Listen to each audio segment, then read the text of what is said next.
Exodus chapter 21. Now these are the judgments which you shall set before them. If you buy a Hebrew servant, he shall serve 6 years, and in the 7th he shall go out free and pay nothing. If he comes in by himself, he shall go out by himself. If he comes in married, then his wife shall go out with him. If his master has given him a wife, and she has borne him sons or daughters, the wife and her children shall be her master's, and he shall go out by himself. But if the servant plainly says, I love my master, my wife, and my children, I will not go out free, then his master shall bring him to the judges. He shall also bring him to the door, or to the doorpost, and his master shall pierce his ear with an awl, and he shall serve him forever. And if a man sells his daughter to be a female slave, she shall not go out as the male slaves do. If she does not please her master, who has betrothed her to himself, then he shall let her be redeemed.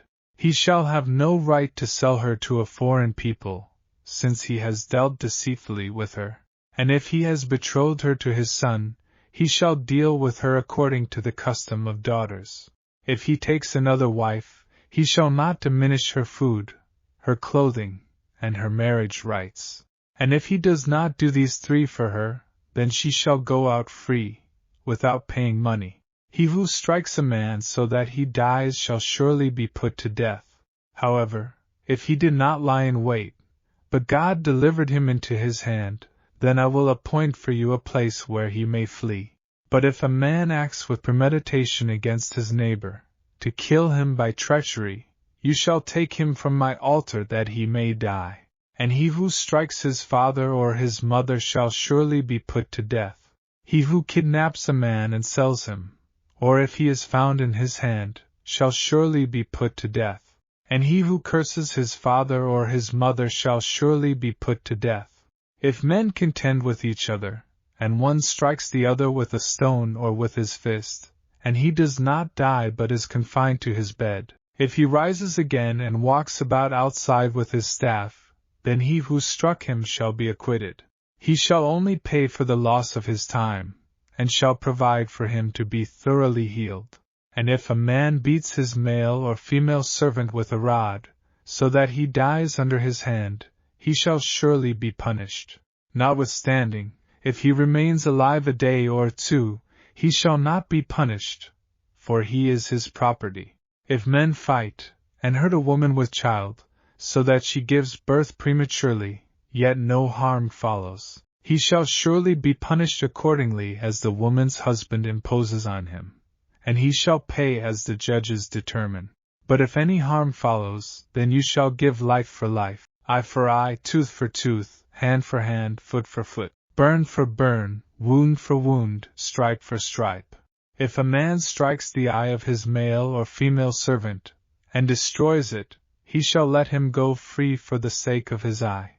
And if he knocks out the tooth of his male or female servant, he shall let him go free for the sake of his tooth. If an ox gores a man or a woman to death, then the ox shall surely be stoned, and its flesh shall not be eaten, but the owner of the ox shall be acquitted. But if the ox tended to thrust with its horn in times past, and it has been made known to his owner, and he has not kept it confined, so that it has killed a man or a woman, the ox shall be stoned, and its owner also shall be put to death.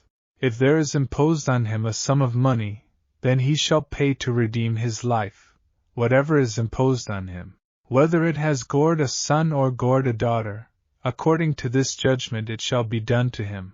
If the ox gores a male or female servant, he shall give to their master 30 shekels of silver, and the ox shall be stoned. And if a man opens a pit, or if a man digs a pit and does not cover it, and an ox or a donkey falls in it, the owner of the pit shall make it good. He shall give money to their owner, but the dead animal shall be his. If one man's ox hurts another's so that it dies, then they shall sell the live ox and divide the money from it, and the dead ox they shall also divide. Or if it was known that the ox tended to thrust in time past, and its owner has not kept it confined, he shall surely pay ox for ox, and the dead animal shall be his own.